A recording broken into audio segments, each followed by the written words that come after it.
Hey guys, my name is Rita and welcome to my channel. So I do want to apologize that this video is going a little bit late than I usually post. I'm pretty sure it's gonna go up on Saturday instead of Friday, which is not what I wanted. But I was waiting for orders that I had placed for future videos that never showed up because, truth be told, the couriers in this country they just do things very slowly. Most countries in the world get their things faster than I do, so for that reason, that's why the video is up later. I had to wait until the last possible minute to see if they would show up, but they just never did. They're both themed videos I think you guys are gonna enjoy, so on the plus side, next week there's gonna be 2 videos instead of 1. Nevertheless, today's video is still gonna be a good one because we're gonna be talking about the Metaface palette by Catrice. Now, I've never tried any palettes from them. I know they're a drugstore brand, but I've just never really bought. I used their concealer, but that's as far as it goes. The concealer is really good, but I haven't used it in years. Despite that, I found this online a few weeks ago. It genuinely piqued my interest, and you're about to see why. But before we dive in, a few more bits of information. This is limited edition. It contains 10 shades. It's got 14 grams. And I actually found it for 15.99 euros, which I'm assuming is going to translate closely to dollars, on Catrice's website. Oh, and this is also vegan. Now, this is what the front of the palette looks like, and I don't know if you can tell, but it's holographic. It's got some texture to it. It looks a little bit like waves, and it's supposed to look futuristic, and you'll see why in a minute. This is the back. You can see the ingredients in the shade numbers, because there's no names. Let's take a look at the inside. And here it is. Let me just take the protector off. So here are the shades, right? And at first glance, I'm sure most of us are thinking the same thing. This is clearly a dupe for R.E.M. Beauty. Besides the futuristic theme, they have 2 palettes that look like this color scheme. Now, it's not exactly the same. Her palettes have got 6 shades each, and also the textures are not the same. The 2 palettes I'm talking about, and I'm gonna pop them both on screen, Go-Go Boots and Midnight Snack. This being 10, of course, they took out a few colors and actually added things that the other palettes do not have. I don't own them, but I have swatched them in store, and what I can say is that I don't know if the palettes were dried out, but the mattes were really chalky, and the shimmers just really didn't wow me. They were like subpar as opposed to a normal shimmer.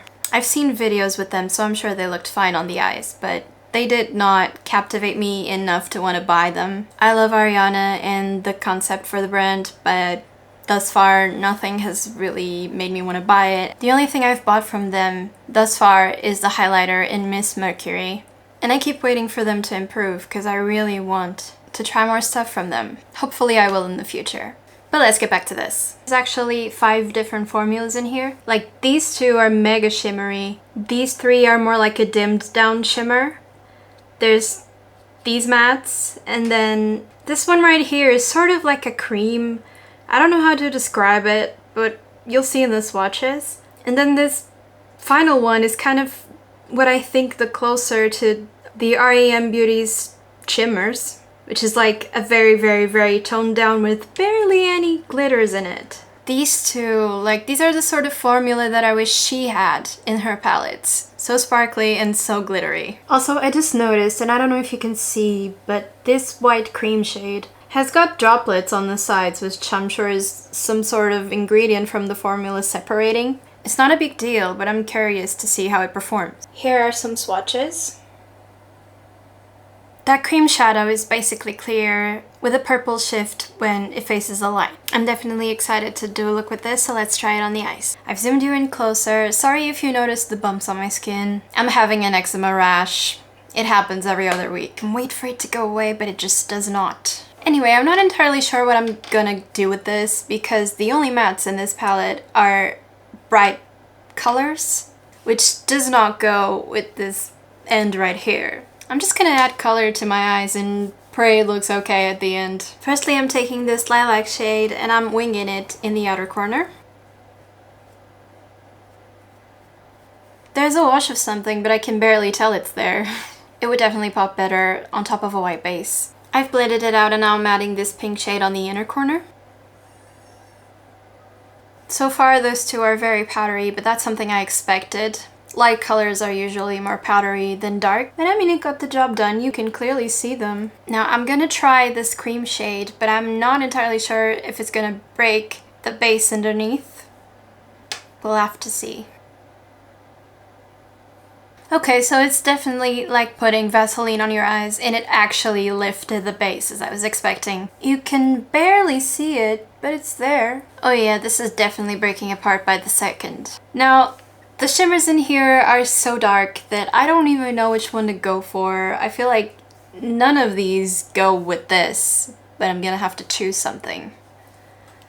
So I'm gonna go for this shade over here.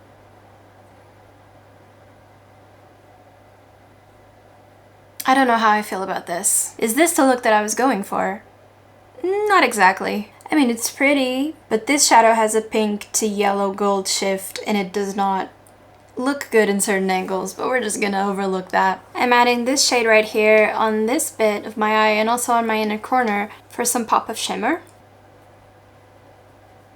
I think we got it to an okay spot despite not being the original plan. I really want to add the teal, but I feel like it's just gonna ruin it. Okay, I'm adding it on my lower lash line. I don't hate it. Okay, great.